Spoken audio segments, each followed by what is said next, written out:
me quedé desconcertado porque el protagonista, que era un actor estupendo, Anton Balbrook, detenía la película, cogía unas tijeras y cortaba unos fotogramas. Aquello a mí no solo no me sacó de situación y a la gente que estaba conmigo, sino que nos hizo, no sé, meternos todavía más en la película. Bueno, pues yo eso nunca lo recordaba haber visto en una pantalla y creo que después muy pocas veces ha ocurrido. El hombre, el director que hizo ese hallazgo, que inventó esa especie de narrativa distinta, se llamaba Ophuls, Max Ophuls. Es un director maravilloso. Está situado en el paraíso, según Andrew Sarris, que es el prestigioso crítico norteamericano, que en uno de sus grandes libros, donde analizaba una serie de directores, los estableció en lugares a cada uno, menos de los que parecen, entrañables, simpáticos. Hizo un lugar que se llamaba el paraíso. Y allí metió a Max Ophuls, junto con Chaplin, junto con Renoir, junto con Murnau, junto con John Ford. Bueno, pues de este extraordinario director vamos a ver hoy una película maravillosa que se llama Carta de una desconocida. Es una de sus películas maravillosas porque también Ophuls ha hecho, por ejemplo, Madame B, que es una obra maestra igualmente, Lively, etc. Creo que hoy estamos de enhorabuena porque vamos a poder hablar de un cineasta que durante mucho tiempo también no gozó del prestigio y de la simpatía con que cuenta hoy. Para hablarnos de este romántico rezagado, de este hombre que tenía un toque especial y que yo siempre me he identificado con unas palabras que él decía, que más o menos venían a ser: adoro el pasado, porque me parece mucho más tranquilo que el presente e infinitamente más seguro que el futuro. Para hablar de Max Ophuls está hoy con nosotros Juan Tebar. Buenas noches, Juan. Buenas noches. Escritor, crítico de cine, guionista. Su último libro se llama Las cosas que he vivido. Las cosas que hemos visto. Las cosas que hemos visto, es verdad, la frase de Orson Welles. Yo tenía que saber muy bien cómo se llamaba ese título, pero bueno, tenía que saberlo bien. Bueno, las cosas que hemos visto, además realizador también para televisión, con No sé bailar, pero fundamentalmente un cinéfilo, yo diría que de los de grado sumo, de alzada auténtica. Bueno, ¿por qué esta es una de las películas que han marcado tu vida? ¿Por qué es una de las películas especiales para ti? Sí, lo es una de mis películas preferidas. Mira, yo es que en los años 50, que yo creo que es cuando se puso esta película en España, quiero recordar que yo era un adolescente, bueno, sigo siéndolo, pero era más entonces Mucho más, claro. Yo era un sentimental, pero no sabía yo si era un romántico, porque a mí eso de romántico todavía, equivocadamente, me sonaba cursi. Y viendo esta película me di cuenta de una cosa. Yo no sé si algunos de los que tenemos la misma edad recordáis una canción, que esa sí que era cursi, pero bueno, de Andy Russell, que no sé si os suena, que decía: yo soy un extraño para ti, que pasa sin decirte nada. Bueno, pues que esto es más o menos, si hubiera dicho yo soy una extraña para ti, que pasa sin decirte nada, es el argumento de esta película, que vamos a ver. Y me sentí muy identificado, porque en determinadas edades todos hemos estado enamorados de chicas a las que no les decíamos nada. Y entonces descubrí que esto del romanticismo pues podía ser no solo no cursi, sino podía ser trágico, absolutamente. Podía ser incluso absolutamente masoquista, que es una cosa que a mí me ha gustado mucho siempre. Una cosa francamente enfermiza y morbosa, porque esta es una historia que yo creo que es una historia de seres que viven la vida y el amor de una forma bastante anormal. Ya hablaremos de eso después. Y respecto a lo de cursi, y enlazando con una cosa que es Viena, yo, como entre las muchas perversiones que tengo, he repasado últimamente, por pura perversión, lo reconozco, algunas películas de la serie Sisi. Eso sí que es cursi, esa Viena de entonces, de las películas de Sisi, y no la Viena de Max Ophuls. Lo cual también viene a cuento hablar de Viena para decir que, bueno, esta es una película hecha en Hollywood, pero esta es una película prácticamente europea, esta casi es una película centroeuropea.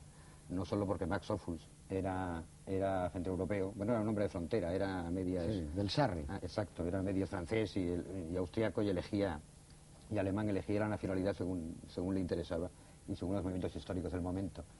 Y era un extraño en el paraíso, no en el paraíso que tú decías, sino en ese paraíso de Hollywood donde tantos donde tantos europeos lo pasaron unos mejor y otros peor. Ophuls fue de los que lo pasó menos bien, y de eso supongo que hablaremos después. Me gustaría hablar también, y que después habláramos más, porque también hay que hablar de actores y de otras cosas, no solo de directores, de Joan Fontaine, que fue una de las personas que le ayudó, en el sentido de que Joan Fontaine y su marido propusieron este argumento para hacer esta película, que es la segunda que él pudo dirigir en Hollywood. De los autores, que también conviene hablar, supongo, aparte del guionista, en este caso de Howard Koch, que corrígeme si me equivoco, me parece que es uno de los guionistas de Casablanca. Y además de otra película que se llamaba La Carta. Es que hay otro Koch, estaba entrenado en cartas. hay otro Koch, otro Howard V. Koch, por Sí, eso no estaba seguro si era este o no. Y Stephen Zweig, que es el autor en el que está basado, el autor de la novela en que está basada esta película, del cual creo que también conviene hablar en su momento, y que era un especialista entre los escritores de estos sentimientos enfermos y sentimientos deformes en los cuales se basa fundamentalmente el argumento de esta película. Y quisiera terminar, porque creo que debemos pasar a ver la película cuanto antes, rompiendo una lanza, aunque yo creo que no hace falta a estas alturas ya de la vida, por Max Ophuls, que durante mucho tiempo fue considerado una especie de frívolo, superficial, decadente. Pues quisiera terminar con una frase que no es de esta película, sino que es de otra de sus maravillosas películas citado antes, en Madame, en que en un momento Charles Boyer, el marido, le dice a Daniel Darrieux, a su mujer, dice: nosotros solo somos superficialmente superficiales.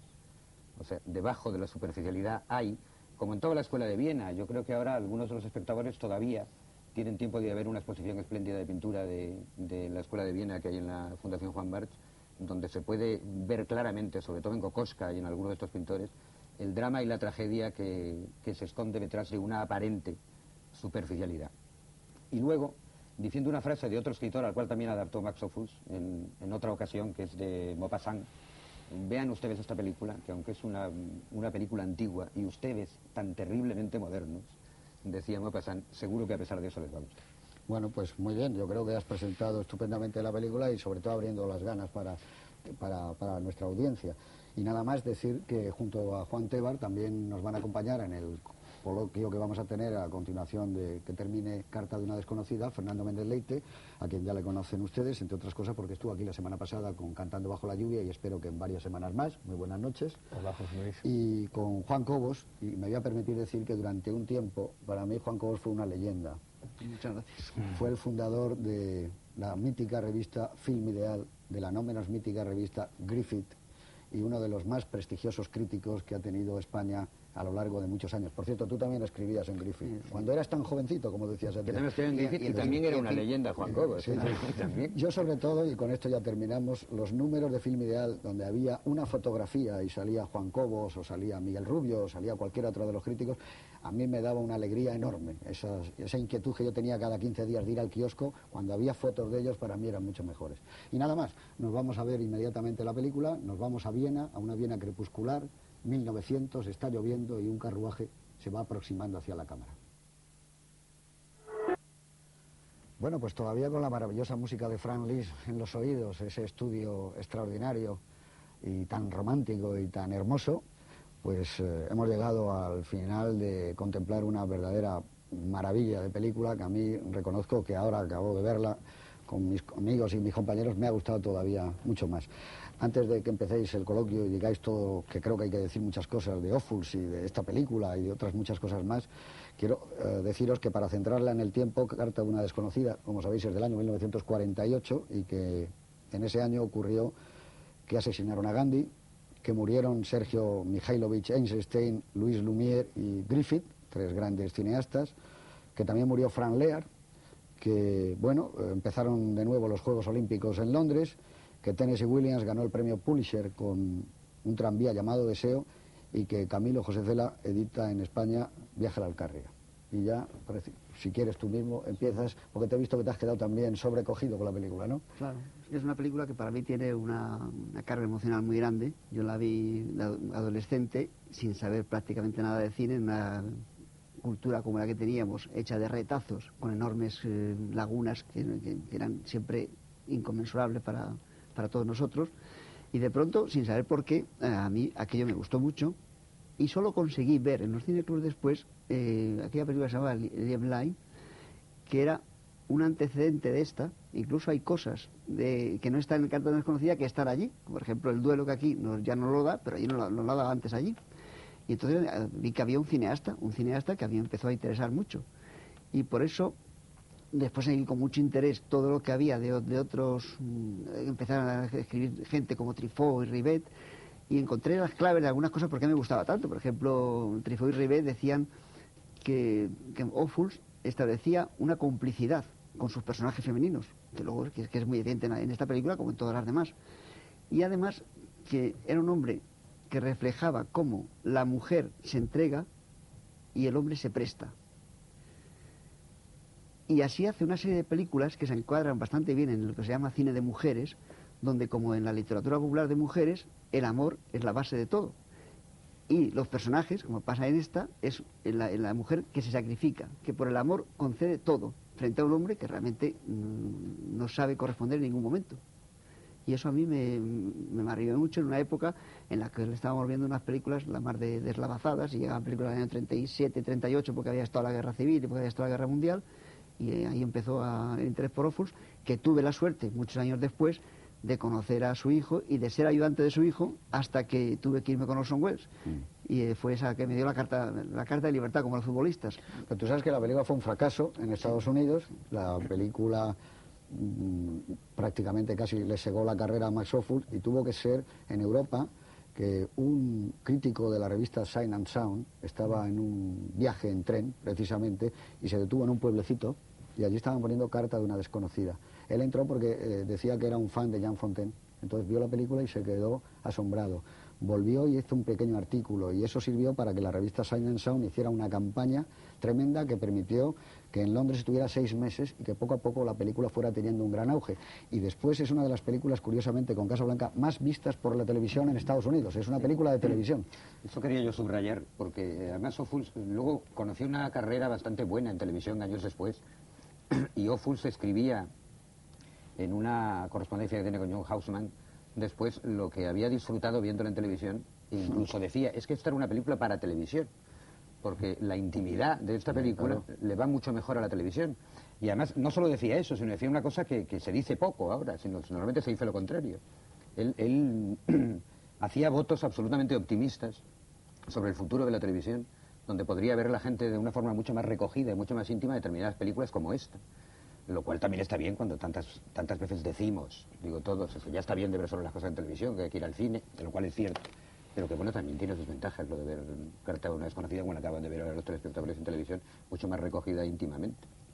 Bueno, yo creo que esa es una de las ventajas de la televisión. Me parece que ya lo hemos hablado alguna vez, que el placer que te permite coger esta película, grabarla y a las 4 de la mañana ponerte Carta de una desconocida. Yo ya no sé si es Carta de una desconocida. Yo tengo la sensación de que todas las películas nos hablan al oído ya a esas horas. Las frases parece que van dirigidas expresamente a ti, ¿no? Y eso es una cosa que ha logrado la televisión. Aparte, como yo no creo mucho tampoco en lo de las pantallas, porque tú acoplas inmediatamente la pantalla, y dice, ¿cuánto mide la actriz? Dice, pues 18 centímetros. Dice, bueno, pero es que en una pantalla grande también un primer plano es gigantesco, o sea que pero tampoco no todas, sería real, ¿no? No todas, porque hay una no, película este tipo de películas íntimas, del propio personales... que es imposible ver en televisión, como Los Lamontes, por ejemplo. Sí, bueno. Yo en general discreparía de todo lo que estáis diciendo con toda modestia, porque yo pienso que Max Ophuls es un director que se siente especialmente tocado por las dimensiones de la pantalla de televisión. Evidentemente, hoy en día, que cada vez las pantallas son más grandes, esto va remitiendo, lógicamente, según que tengas un televisor más grande que otro. Pero Max Ophuls es un director barroco, muy de puesta en escena, sus planos están muy llenos de cosas, muy llenos de movimientos, frecuentemente están rodados a través de una ventana, de una puerta, hay primeros términos difuminados, etcétera, etcétera. Todo esto la televisión no permite verlo con tanta precisión como la gran pantalla. Pero de todos modos lo que sí es cierto es que es un cineasta muy íntimo, y que en ese sentido, si tú te encierras en tu televisor y solo con el televisor, claro, pues eso sí es posible. Estaba de acuerdo con nosotros. Pero yo citaba a Ophuls al decir eso, porque, ya. porque realmente tienes razón. Sí. Porque yo viendo hace poco otra película de Ophuls en televisión, como es Le Plaisir, si recordáis la presentación de la Maison Tellier, de la Casa Tellier, y de todas las chicas, claro, de todas las prostitutas, a través de los cristales, no se ve, no se reconoce, no conoces a ninguno de los personajes que están presentando. Claro. Eso es cierto, claro. Yo, de todos modos, perdona, quería decir una cosa porque se me va a olvidar si no, y creo que es muy importante, que es que esta es una película que, a pesar de que está narrada en primera persona, igual que la novela, es decir, hay alguien que cuenta la historia, en este caso es el personaje de Jean Fontaine, a través de la carta que le manda Louis Jourdan. Sin embargo, yo creo que es una historia con distintos puntos de vista, ¿no? Y está, desde luego, es muy importante también el lado de sujeto activo de la historia que cobra Louis Jourdan como lector de la carta, ¿no? Y que por otro lado hay algo muy curioso, y es que Jean Fontaine, que de alguna forma puso en marcha este proyecto, tenía ya una personalidad cinematográfica muy desarrollada, sobre todo a través de películas como Rebeca, Jane Eyre o Sospecha, en que de alguna forma esté ese personaje de Stefan Zweig ahí, ¿no? Está ese personaje de la mujer enamorada, ingenua, débil, joven y dispuesta a cualquier cosa por un hombre raro, peligroso, distante, como se quiera interpretar a los distintos personajes de Laurence Olivier, Cary Grant y Orson Welles en las películas citadas, ¿no? Y yo creo que eso está ya en la actriz, ¿no? Es decir, la actriz aporta ya de arranque muchas cosas a la película, ¿no? Yo lo que creo que esta película es como un sueño, y Viena es un sueño. Y esa Viena nocturna es como si vivieran en un sueño. Y creo que una de las escenas clave es ese falso viaje en tren. Eso es un poco la película de Carta de una desconocida. Y a mí me parece, no sé si vosotros lo sabéis y si no, corregirme, esta película está rodada en los estudios Universal. Sí.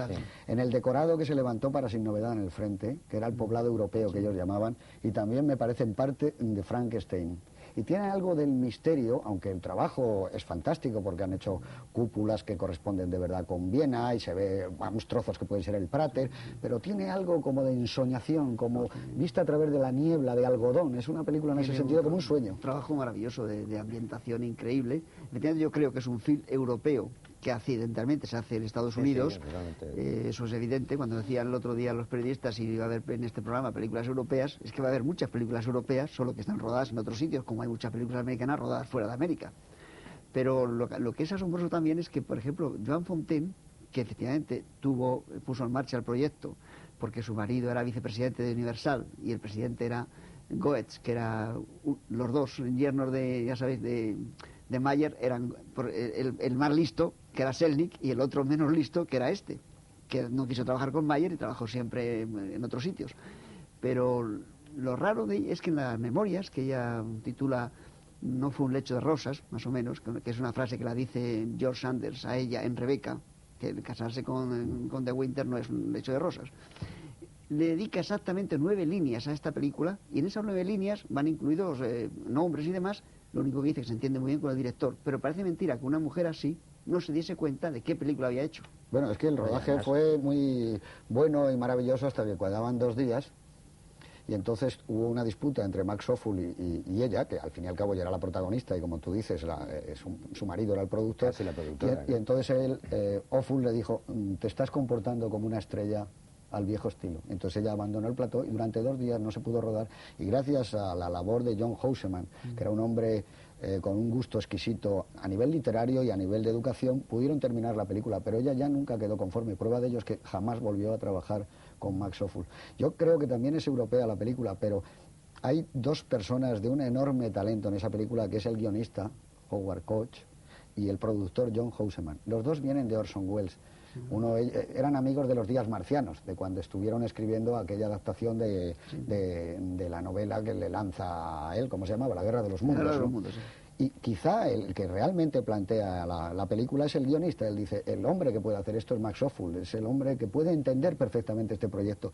Y Houseman, que era un hombre de una enorme categoría, yo creo que le apoya, y al encontrarse con un extraordinario escritor como Koch y un extraordinario productor, salvan, por así decirlo entre comillas, a Ophüls, que pueda sentirse a gusto, cómodo, relajado, y pueda expresarse absolutamente como lo que él era, como un hombre de cultura europea, aunque estuviera rodando en Hollywood, ¿no? Es que Houseman, sobre todo lo que era, eso sí que lo he seguido mucho, por las relaciones con Welles y con todo el entorno y con los biógrafos de Welles y todo, Houseman lo que era, él quería ser un artista, pero realmente lo que era un tremendo organizador. Es decir, los éxitos de Welles en el teatro se deben a la organización que le plantea Houseman en la retaguardia, y hasta Kane también sigue haciendo esta labor.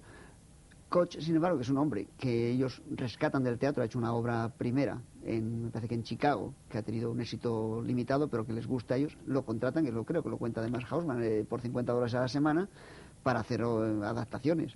Y lo que sí tienen, claro, es que Welles era un excelente, pero algo increíble como adaptador. Y además había leído todo lo que había en el mundo. Ya sabéis la famosa frase, que eso me lo ha contado riéndose, de Mayer. Cuando Mayer se encuentra que la ausencia de Thalberg crea un hueco muy fuerte, y que en los años 40 y tantos convendría llenar ese papel otra vez con otra persona, le ofrece que sea el productor ejecutivo de todos los films de la Metro, con una condición, que no dirija. Y Koch es uno de estos, como Richard Wilson, como toda la cantidad de gente que llegaron con él, como Norman Foster. Bueno, Norman Foster no llegó con él, pero sí se adaptó enseguida al grupo. Joseph Cotten, toda la gente que aportó. Y en ese sentido, y la gran suerte es que en ese momento en Hollywood está el mismo operador que ha hecho Live Bly en Alemania. Frank Planner, ¿no? Frank Planner, que es un hombre también extraordinario. Que luego hará desayuno con diamantes con Blake Edwards. Sí. Menudo operador, No, y ¿eh? muchas películas. Yo le conocí en Roma rodando en Tren de una Mano, y luego me lo volvió a presentar otra vez Nicolas Rey rodando Rey de Reyes. Pero yo lo que no le vi ya, porque había rodado aquí también, era Orgullo y Pasión. Pero Planner era yo hablaba varias veces con él, era un hombre también de un gusto exquisito. Hablamos un poco de una cosa que te quería yo preguntar a ti, como que yo creo que te la has estudiado incluso mejor que nosotros la película. Siempre has hablado de Max Ophuls, de su cámara movediza, que casi nadie ha movido la cámara o ha desplazado la cámara como él. En esta película evidentemente se mueve muy bien la cámara y hay unas grúas magníficas, pero no tiene tanto movimiento como en otras películas, ¿no? ¿Eso a qué crees que podía estar sujeto? ¿A que en Hollywood le centraron un poco más a rodar al estilo Hollywood? De todas maneras, yo que me estudié bastante la película, como tú dices, yo creo que sí tiene muchísimo y constante movimiento. Rara es la secuencia, que no es un plano secuencia, y que no empieza en la puerta, sigue por el patio, sube por una escalera. Esa especie de escalera de caracol de George Forjau, que además he visto en otras películas de Ophuls, que la repetía constantemente. O sea, es la escalera de Madame D. Es verdad, la de Madame D. Es la escalera de la casa, no sé si recordáis en el primer sketch de Le Plaisir, cuando llevan a ese sketch estupendo del viejo que se pone una máscara para ir a bailar y cae desmayado y el médico se lo lleva a su casa y sube una escalera exactamente igual. La cámara sigue todo el rato. Y es posible que en algunos casos que hacen primeros planos y corta, como la famosa escena de la entrada en la ópera, que tú y yo hemos comentado antes, le obligaran a cortar y hacer unos planos, y en algunos casos incluso a lo mejor, bueno, venía bien y se descansaba. Pero yo creo que sí tiene mucho. De todos modos, yo creo que es una película absolutamente Ophuls, es decir, que lo que él hubiera tenido que ceder en los planteamientos de producción en Hollywood, en esta película prácticamente no. Quizá porque estaba muy ayudado por estos. Pero no probablemente, pero realmente es una película totalmente de autor. Pocas películas americanas de directores europeos corresponden tan exactamente al estilo del director como esta, ¿no? Por eso digo que es que a pesar de que otros directores europeos se adecúan mucho más al tipo de cine que se hace en Hollywood que Ophuls. Ophuls hace Carta de una desconocida, igual que había hecho Libelay o La señora di Tutti, igual que va a hacer Madame D o La Maison Tellier, ¿no? Sí, pero no las otras dos que hizo después. No. Después de Carta de una desconocida. No, claro. Efectivamente. Carta de una desconocida es la película más Ophuls de las cuatro que hace en América. Eso decía José Luis, que además lo decía el propio Ophuls, que estaba bastante enamorado del pasado. Y esas otras películas que decimos son películas modernas, situadas en los años final de los 40 en Estados Unidos. Negro, o sea, son un estilo que no es la conquista de un reino.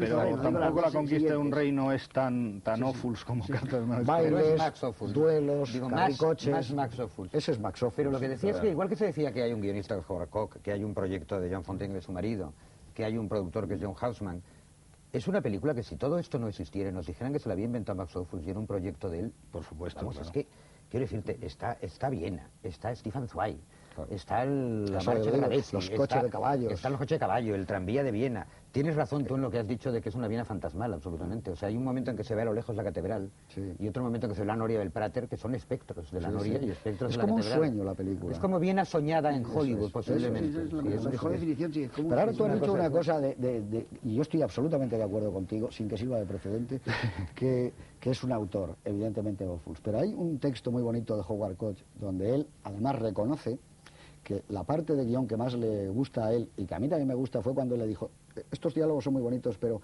¿por qué no lo hacemos en un sitio que yo creo que va a dar un sentido a la película? Y ustedes acordarán que es en ese falso viaje en un tren, porque él le contó, hay un sitio muy bonito, te cambian el paisaje, puedes estar en Venecia, fíjate qué idea tan bonita, ir como un ferrocarril por el agua, y vas viendo Venecia, y luego puedes ir a los Alpes, etcétera. Dice, y eso fue de él, que en cambio, cuando se habla de la teoría del autor, decía él, que han puesto de moda Cahiers de Cinema, Truffaut, etcétera, por la cual quiere decir que una película de John Ford pasa a ser una película de John Wayne, dicho más o menos brutalmente. Él decía que los franceses piensan que lo más importante es el director y que el director crea continuamente la película mientras está rodando. Y que Max Ophüls era todo lo contrario. No había absolutamente nada que en el guión no lo hubiera perfeccionado una y otra vez, y que cada movimiento estaba escrito ya en el papel. O sea, que en ese sentido dice... El guión técnico de Ophüls. Sí, que era como un director a la antigua usanza que le daba una importancia enorme al guión, con lo cual dice, yo me entendí muy bien con él porque valoró mucho mi trabajo. Bueno, es que era un hombre muy trabajador y con una trayectoria impresionante, porque habéis visto que es un hombre que en la radio tiene un papel fundamental, que le gusta mucho volver a la radio de vez en cuando, que ha montado cantidad de cosas, que ha montado mucho teatro y muy bueno, que ha montado ópera, muy importante, que ha tenido los amigos suyos, se llaman Schaunmack, se llaman Billy Wilder, se llama toda una generación maravillosa, como decís, casi centroeuropea. Estudió con Max Reinhardt. Claro, es decir, que es un hombre que cuando... Él fue ayudante de Anatol Litvak. Sí, es curioso que los mejores momentos de Anatol Litvak recuerdan a Max Ophüls. Cuando hay algunas películas de Anatol Litvak que tiene esa cosa de elegancia, a veces incluso deslumbrante, en Anastasia tiene momentos realmente espléndidos, recuerdan a su propio ayudante, o sea... Sí, eso es muy curioso, porque realmente Anatol Litvak nunca superó una corrección. La cámara movediza de Litvak era como muy pesada, no tenía la ligereza. Por lo visto siempre una cosa que le obsesionaba a Ophüls es que decía, quiero aire, este guión tiene que tener más aire. Y entonces le decían, ¿pero qué significa? ¿Que hay que abrirlo más a un exterior? No, tiene que tener más aire, tiene que ser más vaporoso, más frágil, más suave. Era una cosa que le obsesionaba mucho a él. Yo creo que eso lo consigue precisamente con la composición del encuadre y el movimiento de la cámara todo el tiempo. Es decir, en el cine de Ophüls predomina siempre un movimiento suave y la línea curva. Y eso es lo que hace que el espacio adquiera esa vaporosidad de la que tú hablas, ¿no? Unido todo esto a un aire un poco fantasmagórico, romántico, que son los humos, son las nieblas, los primeros términos un poco desvaídos, los fondos también un poco perdidos, ¿no? Todo eso le da magia, ¿no? Es un poco el precedente de Brigadoon, ¿no? Sí, pero perdidos o no perdidos los fondos, la reconstrucción de Viena, de calles de Viena, de cafés, de tranvías y esas cosas. Eso es el empedrado. Es espléndida, absolutamente. Claro, y ahí pasa lo contrario, en el momento que se mete en interiores públicos, claro, ahí hay mucha gente, en el teatro, en los cafés, hay mucha gente y sin embargo eso no le quita nunca ese sentido de cuento a la luz de la lumbre, ¿no? Que tiene. Que hay humo del tabaco, humo del café que está caliente, o sea, es una cosa, porque quiere decirte que es que hay frío, hay cualquiera que nieve. oiga esto parece que no es real, o sea, que esta ensoñación da un aire no realista. No. Y no es verdad, en absoluto. O sea, que cuando pasan los músicos callejeros, cuando ella coge el tranvía, todo esto es de un auténtico y de un costumbrista en el mejor sentido de la palabra y realista absoluto. Da la impresión, claro, cada uno tiene su propia película, como si cuando estás exiliado y no estás en tu país, de repente él tiene otra posibilidad más de hacer Viena y de volver a irse a su terreno, y esa nostalgia es como si viniera de la infancia. Parece como él de niño, lo que él empieza a recordar de niño, como él recordaba de lejos algunas veces pues la noria del Prater, los cafés, todo ese mundo es tan bonito, tan sentimental, y ojo, yo creo que es una película cruda y dura, y tú decías, y es una tragedia, porque la película es una tragedia. Sí, es una tragedia al final siempre en él, ¿eh? Es una tragedia que además él resuelve con elipsis, porque el final de esta película no vemos el duelo, ni sabemos si muere, lo sabemos, aunque no lo vemos. Y luego ya la superelipsis, digo, por hablar de otra película espléndida de Ophüls, es el final de Malande. Claro. Por ejemplo, en que no se sabe quién ha matado a quién en el duelo, ni siquiera sabe seguro, aunque sí lo sabes, insisto, pero no lo ves si ella se ha muerto y lo único que queda es ese collar depositado por en Madame ese D. sitio. ¿Quién fue el que Malande, que ni siquiera tampoco aquí sabe cómo se llama? Tampoco deja aquí muy claro el apellido de Lisa, de Jean Fontaine, cuando el criado dice Lisa no sé cuántos, no se entiende muy bien. No se entiende muy bien, es un poco como lo de... Pues es un acierto de guión portentoso, lo de que el criado sea sordomudo. Sea sordomudo es estupendo. Eso no está en... A mí me gustaría plantear dos temas, y supongo que a vosotros también, sobre esta película. Que uno es la adaptación de la novela, y otro es, si queréis, vamos a la adaptación de la novela, porque el otro es lo de los exilados en Hollywood, que creo que es un tema muy interesante, que también hemos medio tocado. Un precedente que hay de la película, por lo cual esta película no figura, en la gran historia de la Universal esta película no figura, sino que hay una película del año 33 que dice se rehizo el año 48 con el título de Carta a una desconocida. Luego podemos hablar porque hay diferencias. ¿Pero a cuál se refieren? A esta, Carta a una desconocida. Es una película que se llama... Es que es la segunda adaptación de... No, pero sin embargo es una novela americana que adaptan y que repite toda la misma historia. Y que la hace Stahl. O sea, John M. Stahl, con John Bowles y Margaret Sullavan, que es su primera película. Cuenta la misma historia, exactamente igual. Él es un militar al final de la Primera Guerra Mundial, conoce a una mujer una noche, ella pasa tiene un igual, niño, tiene un niño, todo igual. Y lo único que pasa es que al final muere ella y le deja como legado, y es una especie de brindis al machismo, como legado le deja al hombre su hijo, su perpetuidad. Pero es un poco también el esquema de Lively, que es un militar que se enamora de una chica, tiene una historia de amor y entonces por otra aventura que le había ocurrido antes tiene un duelo. Este es un esquema habitual en el melodrama, absolutamente. Antes, es que lo había apuntado antes de que se vea. ¿Quién fue el que dijo una frase que hoy es muy brillante? Dijo, no hablemos de tragedias. Cuando hablan ustedes de ladrón de bicicletas, tragedia es Madame D. Porque incluso de Sica y Zabatini ponen algo de esperanza, pero en Madame D no hay ninguna. No sé quién lo dijo, pero era una vista hoy es muy brillante, porque lo que tú dices es desolador, el mundo al final de Ophuls, ¿eh? Pero fíjate la esperanza que hay en esta, en Carta de una desconocida. Es que todavía es más dura Madame D, y yo no sé incluso si es mejor película Madame D. Bueno, esa es otra cuestión, me parece estupenda la toda. Pero fíjate qué esperanza hay en una persona que ha estado enamorada toda su vida de un hombre que nunca la ha reconocido, jamás. Que ya es un personaje en este género, que casi es un género, que es el género de amnésicos, que a mí es un género que me encanta, de los señores que pierden la memoria. Niebla en el pasado. Que se nieblan en el pasado, por ejemplo, que además tiene una situación muy parecida. O sea, ella vuelve después, él no recuerda que han sido pareja, e incluso se casan en Niebla en el pasado, y él no sabe que su mujer era la otra con la que había estado. Bueno, pues en ese subgénero o género de amnésicos, aquí hay un amnésico que ni siquiera es amnésico, o sea, no tiene ni la excusa del amnésico. O sea, es un personaje absolutamente de enfermedad total y absoluta. No recuerda nada, y muy mal. Nada de lo que no le conviene recordar nunca. Tal como está escrito, el personaje de él, de Stefan, presupone, que no está contado directamente en la película, que tiene una mujer por noche. Exacto, no sé. Porque si no es así, es literalmente imposible los que tienen una mujer creerse por noche, que no reconozca a Joan Fontaine. Y eso lo explica con un movimiento de cámara, además, que es fantástico eso que tú estás diciendo, porque cuando ella mira, ella siempre sabe el recorrido de cómo entra él con la mujer y la propia cámara los va buscando, cómo suben por la escalera y esa puerta que se cierra. Hay un movimiento en vacío de la película que es maravilloso. Lo que ocurre es que esto, escrito en la novela, es más verosímil, porque incluso en la novela se justifica diciendo que la mujer, al ir madurando y al ir envejeciendo, va cambiando mucho de fisonomía, como el hombre, por otro lado.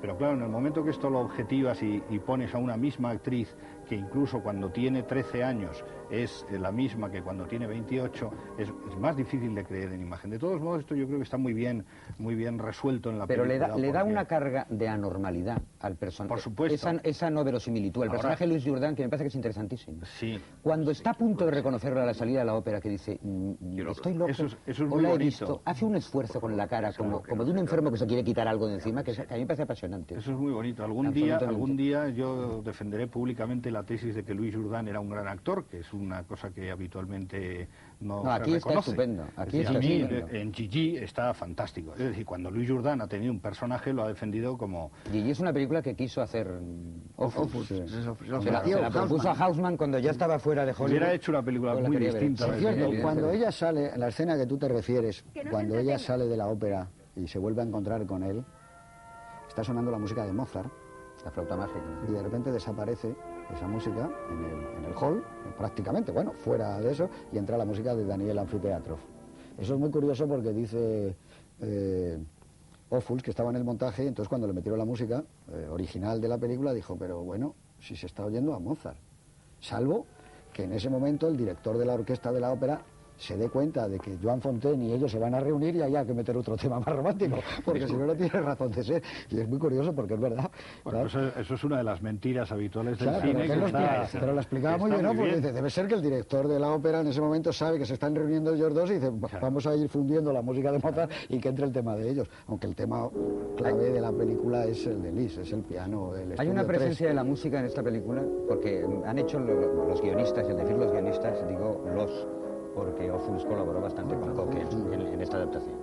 En la novela, el personaje de Luis Jourdan es un escritor, me parece un acierto absoluto. Puedes fumar, ¿eh? Puedo fumar. Sí, porque te veo ya... Que sea un músico, claro. Me parece un acierto que sea un músico porque es una cosa cinematográficamente mucho más interesante y da lugar a que ya oiga el piano. Claro, Y es más se enamore de difícil, eso, es claro. más difícil reproducir lo que dice la novela, que es que ella se lee todo lo que ha escrito él y se lo sabe de memoria y puede recitar cualquier párrafo, cosa que es muy literaria y muy En cambio, hacen inverosímil. un homenaje muy claro al autor de la novela que se llama Stefan Zweig. Stefan, Que se exacto. llama En la Stefan. novela no tiene nombre el personaje. No tiene nombre. No tiene nombre. No Y tiene el hecho de nombre. llamarle Stefan, evidentemente, es un Claro, homenaje es a un Stefan homenaje. Zweig, claro. Pero antes, cuando hablabas tú de personaje enfermizo en él, yo quería Es que la enfermiza también es ella. destacar que la enfermiza Las dos, total claro, es que yo quería ella. llegar a eso, por supuesto. Es Es una decir, historia de que- sentimientos enfermos por Claro, los dos lados. ella se enamora antes de conocerle, es decir, se enamora del fantasma, de ese vecino que va a llegar. De la personalidad, claro. Que eso está además muy bien contado. En la película está En la estupendamente película contado. está como Y contado que le muy abre la puerta una Se vez. enamora de los además. muebles, Se claro. enamora de los cuando van muebles, llegando con los mucha, muebles. con mucha economía de imágenes, pero está muy bien contado.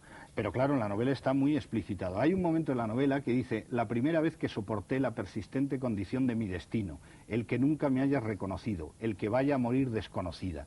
Es decir, este personaje Ella se ha apuntado a eso. está apuntada Exacto, totalmente a esta especie de masoquismo total. Y por otro lado, en la película eso queda más diluido, pero en la novela hay una cosa que a mí se me impone sobre cualquier otra idea, y es que es la historia de una venganza. Es decir, esta mujer que se ha apuntado efectivamente a un sentimiento amoroso semiplatónico, platónico hasta el momento en que se consuma, pero que vuelve a ser platónico el resto de su vida. Masoquista, o sea, yo creo que la palabra es Masoquista, masoquista. exactamente. Masoquista, Habiéndose apuntado a esa idea masoquista del amor, llega un momento que cuando todo se ha consumado, es decir, cuando ya la tragedia romántica se ha producido y se queda embarazada, tiene el niño en un hospicio y se da a la prostitución, porque en la novela ella se prostituye, no se casa. Me sino parece que tiene distintos amantes. otro dato de inteligencia de la adaptación, me parece haber pasado de la prostitución. Hombre, economiza muchas cosas, eso, claro. Y haber hecho lo del marido Y que hace introduce un ese personaje muy personaje interesante y el del final del marido. duelo que no está en el libro. Sí. Pero bueno, perdona, sigue. No, que decía que una vez que toda esa tragedia se ha consumado con la muerte del hijo, entonces ella dice: y ahora te vas a enterar. Y ahora te lo cuento. Y le Ahora escribe te mando una carta. Le manda el guión de la película. Claro, lleva a le la manda muerte, el guión de la que lo película. lleva a la muerte, la Claro, carta. Claro, le manda una carta en la que en cada capítulo dice, comienza diciendo que su hijo ha muerto. En todos los En capítulos de la todos los novela capítulos. empieza diciendo Es decir, eso. todos los capítulos empiezan diciendo: mi hijo murió la noche pasada, o algo similar, ¿no? Y no te guardo rencor y ha sido todo maravilloso, pero te vas a enterar, ¿no?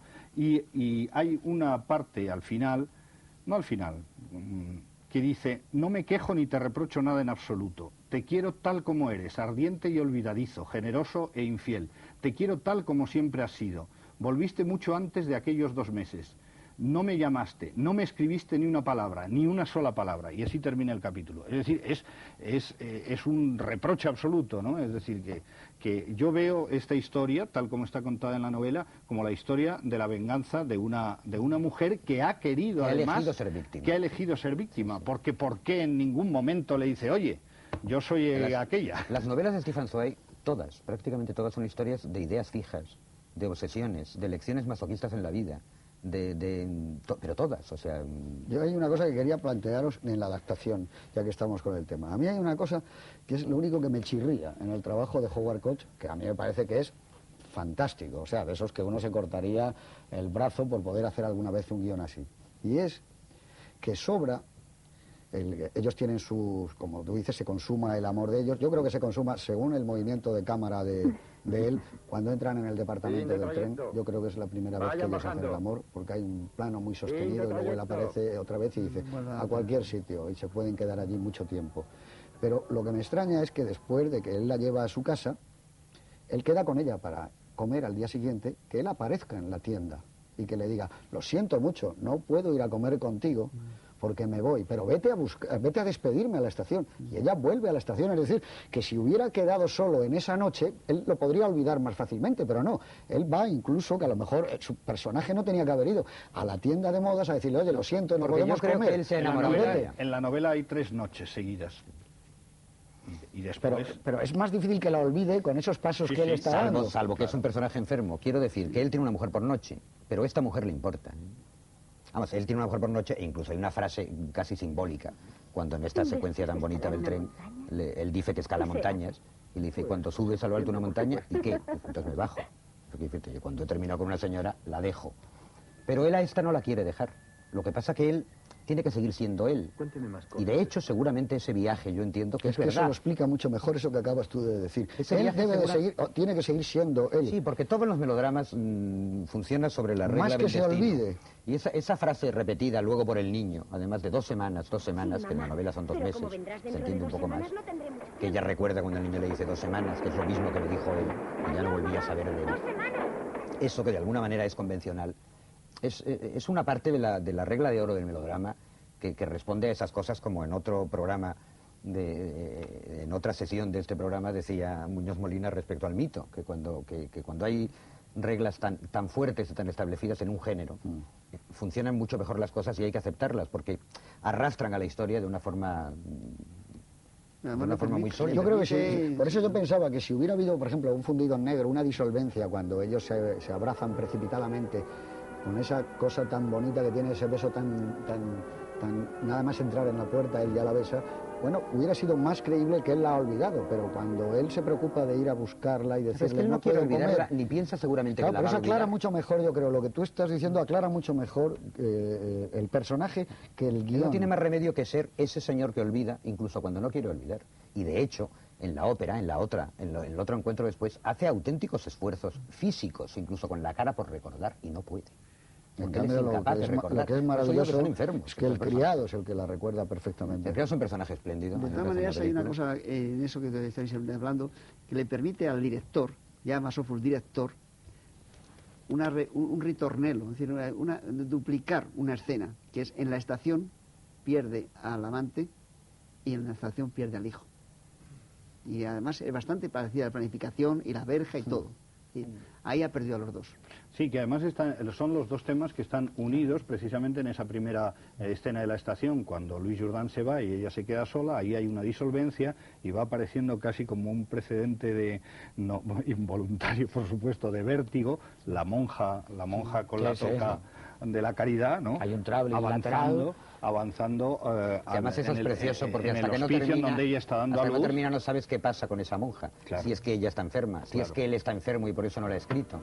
Además incluso hay una cosa que llama engaño, porque cuando se paran en la cama donde ha dado a luz ella, hay una pizarra con el nombre que es Estefan, y puedes pensar que es Estefan, claro, Luis Jourdan, el que está ahí. Claro. Que de alguna manera lo es, porque son el mismo, el niño. Ahí sí que viene sí, eso está muy claro en la novela. En la novela ella hace mucho hincapié que cuando tiene al hijo deja de seguir obsesionada o está ya menos obsesionada por el recuerdo de Estefan, porque el hijo es exactamente la reproducción de Estefan, ¿no? Hasta que en la película vuelve a ver a Estefan físicamente, y entonces pierde los papeles absolutamente con ese personaje, invento de la película, que es el marido, que a mí me parece estupendo, y que es un precedente además, incluso en ropa y en aspecto del personaje de Rachel Boyer en El marido de Daniel Darrié, en Malandé. A mí ya lo hemos hablado, hay ese plano de cuando ella va a entrar y ya el marido está esperando a ver si definitivamente la abandona y entra en la casa, hay esa especie de movimiento tan rápido que lleva la cámara al marido en el coche de caballos que dice a casa, que a mí me parece, no sé, es demasiado precipitado ese movimiento. Cuando Ophuls tiene una elegancia, mueve la cámara con una mayor suavidad. A mí siempre me ha chocado, que he visto la película, ¡pum!, inmediatamente. A mí me gusta eso. ¿Te gusta? A mí me gusta, porque eso es como en la música, cuando de repente necesitas un forte. O sea, yo creo que todo aquello está muy elegante hasta que de repente hay una necesidad de hacer una cosa brusca. O sea, para marcar un portazo. Puede ser. A mí siempre me ha sacado la situación, así como cuando tú dices lo de la monja, que es un poco hitchconiano, y ahí ese traveling lateral va pasando como por compartimentos de tela, hasta que llega ella, y sí que podíamos aplicar esa frase que decía Godard en los 60, que un traveling es una cuestión moral. Aquí sí que es un traveling, y tiene que ser un traveling maravillosamente llevado a esa velocidad justa. Y siguiendo con la adaptación de la novela, las cosas que en la película están y no estaban en la novela, o no están del todo, está la semilla en la novela. O sea, quiero decir, ella se hace prostituta en la novela, pero dice, muchos admiradores míos me han propuesto matrimonio. Sí.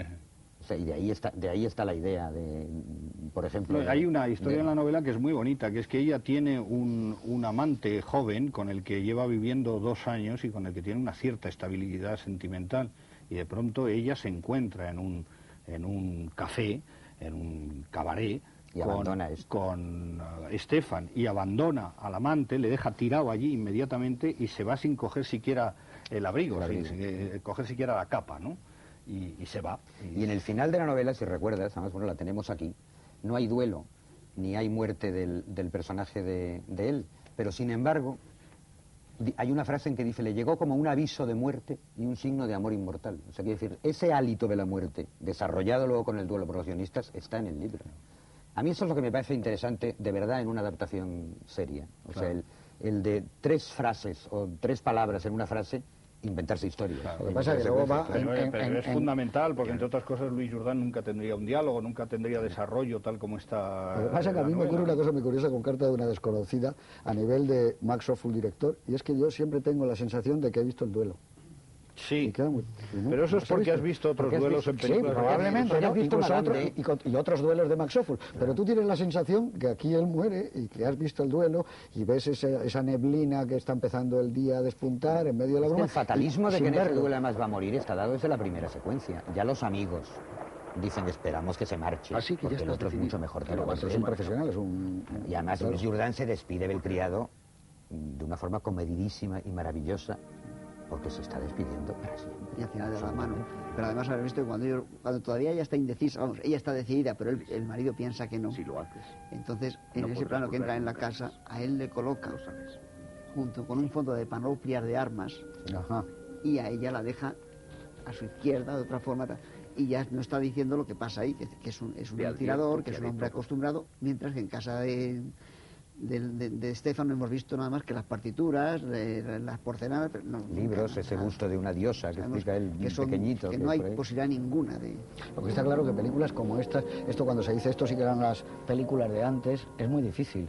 Este tipo de cine, ahora habría que, salvando todas las distancias, irse a las amistades peligrosas, que tiene algo que ver, pero claro, pero que tiene algo... completamente distinta. Pero es muy difícil, ese es un tipo de cine... Yo si me permitís, con toda vergüenza, porque me da mucha vergüenza hacer estas cosas, que me autocite, a la hora de plantear La Regenta, una de las posibilidades que yo pensé es un tratamiento barroco de La Regenta.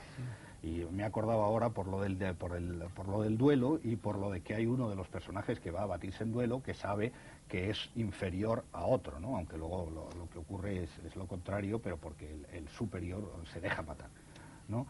Entonces, eso hubiera sido maravilloso, pero claro, hoy en día esto no es posible. O sea, hacer un rodaje como el de Carta de una desconocida, hoy en día es muy difícil en cinematografías como la nuestra, ¿no? Eso podría ser posible pues en Hollywood antes. Oye, hay un estudio detrás, ¿eh? Claro, hay un estudio, claro, y hay un estudio, hay unos decorados que, como habéis contado, se habían utilizado sin novedad en el frente y no sé qué.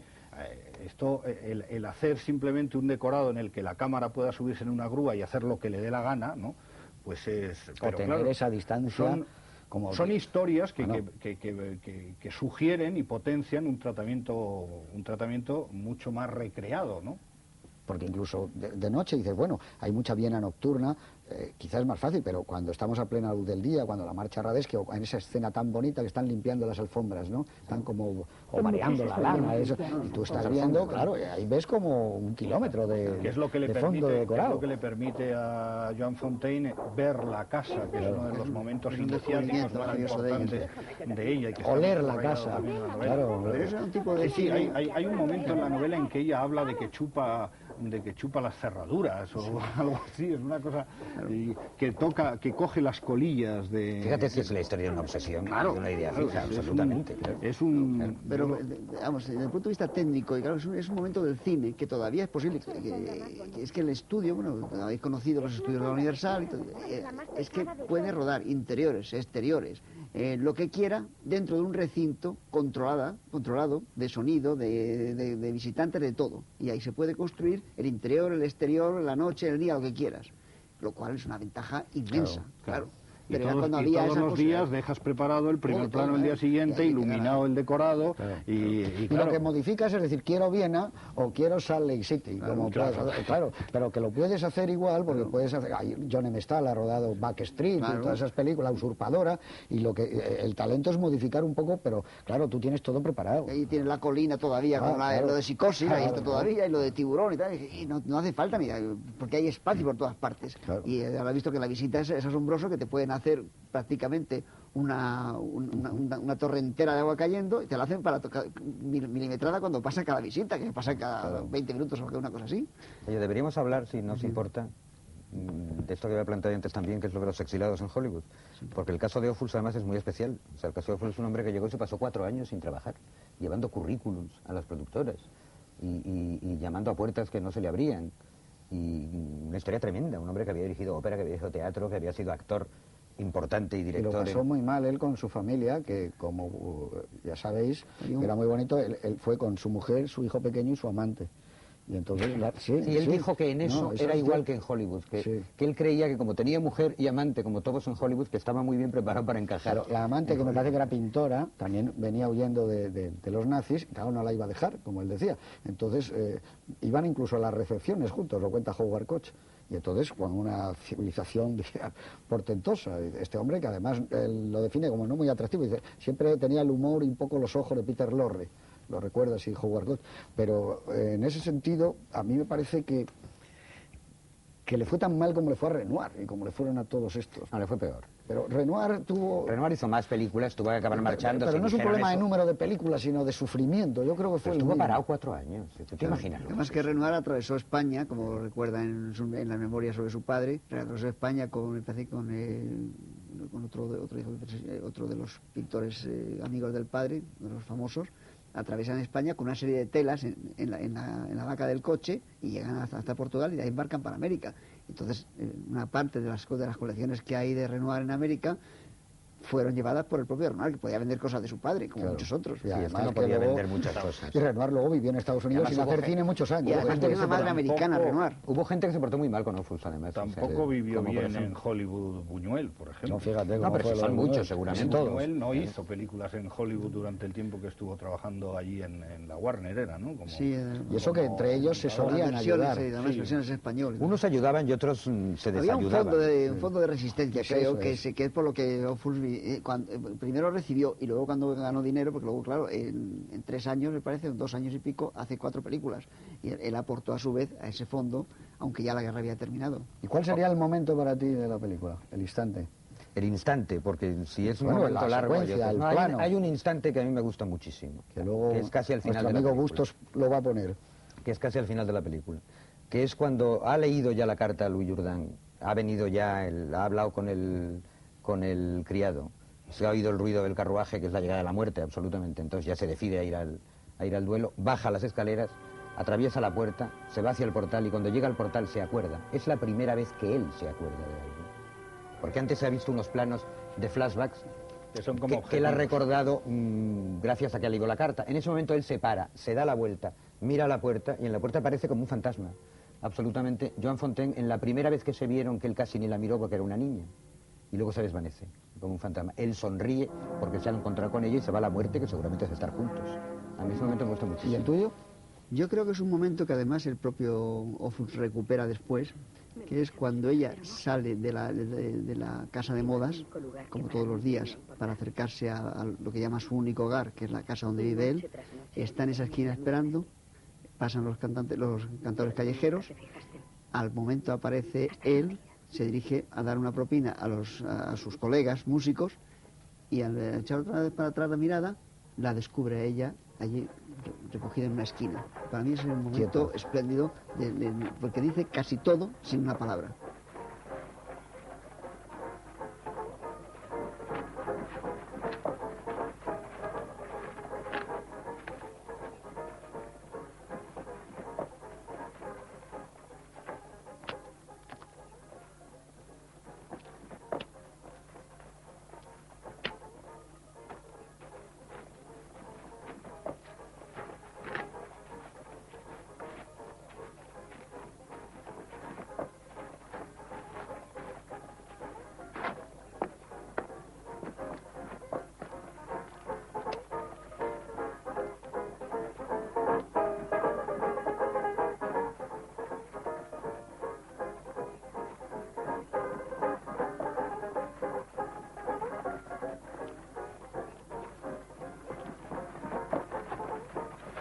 ¿Y para ti, Fernando?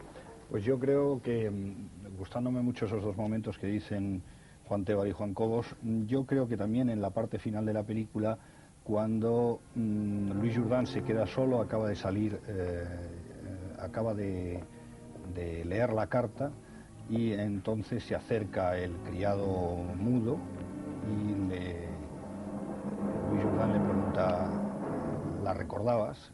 Y el criado mudo le pasa un papelito, después de asentir, le pasa un papelito en el que pone su nombre, Lisa no sé qué, y demostrando de que el criado sí la recordaba. Eso es muy curioso porque en la novela quien se da cuenta de que la ha recordado es Lisa. Es decir, cuando Lisa sale, el criado la mira, ella se da cuenta.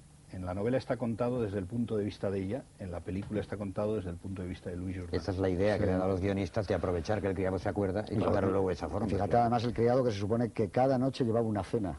O sea, cada noche viene con una cena para una trae mujer de distinta. abajo, lo ve siempre. Pues para mí me gustan mucho vuestros instantes también. Hay uno que quizá, porque yo creo que le viene de la infancia, que no tiene quizá nada que ver con la historia que está contando, me parece que es uno de los planos que ha hecho con mayor cariño, es cuando aquel hombre en el falso tren le dice la mujer, otra vez esto siguen, ¿dónde quieren ustedes ir? A Suiza. Y entonces está como montado, empieza a pedalear, se corre un fondo y pasa a otro decorado que vemos los Alpes, él toca un pito, el tren se pone en marcha. Eso es un momento sobrecogedor de nostalgia, de sueño, y me parece que define muy bien la película. Y de homenaje al cine. Y de homenaje al cine, claro. Aquí hay menos de comedia que en otras películas de Ophuls, como en Madame D o como en La Maison Tellier, que a pesar de ser historias que, sobre todo Madame D, dramáticas, tiene un tono muy de comedia todo el tiempo. Aquí hay también otro apunte muy bonito en el baile. Al final del baile hay los músicos que dicen, prefiero los matrimonios porque se marchan antes.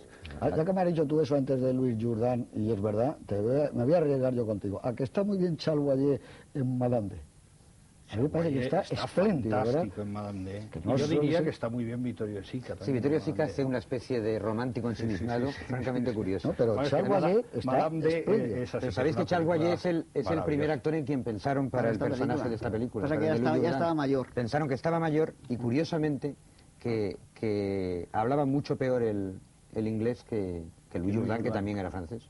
Sí, porque hay mucha gente que cuando lo comenta dice, no, Charles Boyer estaba muy bien, en esa y en Love Affair. Y dice, no puede ser, dice, estaba muy bien en esa. Estaba muy bien Charles Boyer, si seguimos hablando de Charles Boyer, en Luz que agoniza, de Cooker. Claro. Sí, pero bueno, ahí ya era un papel como más de composición, el malo extraño, ¿no? Pero es que en esa película tiene ese toque de elegancia que a lo mejor este programa, mira por dónde sirve para que Luis Jourdan pueda ser visto, porque siempre, ¿verdad?, ha sido un poco peyorativo, como un guapo europeo, como un guapo Y hablando de francés. actores, Joan Fontaine, que en esta película está estupenda, y está muy guapa, y además, Yo creo que es de sus mejores y además trabajos. está muy creíble de niña. Y que tiene 30 años ya. Eso es lo que iba a decir. 30 y algo. Pero era casi, es la última película en que mantenía ese encanto que tuvo en Rebeca, que tuvo en Sospecha, que tuvo en Jane Eyre, porque pocos años después hace una película que a mí me encanta, absolutamente, que es Ivanhoe, donde Elizabeth Taylor está maravillosa y Joan Fontaine parece la abuela de su personaje, absolutamente. Sí. Él pasó 3 años solo. ¿Sabes que es antes de eso hay una película que hace de niña, que se llama La ninfa constante, La ninfa constante, con Charles claro. Boyer, y ahí lo hace, pero es muy todas estas películas con Jane Eyre, todas son muy seguidas.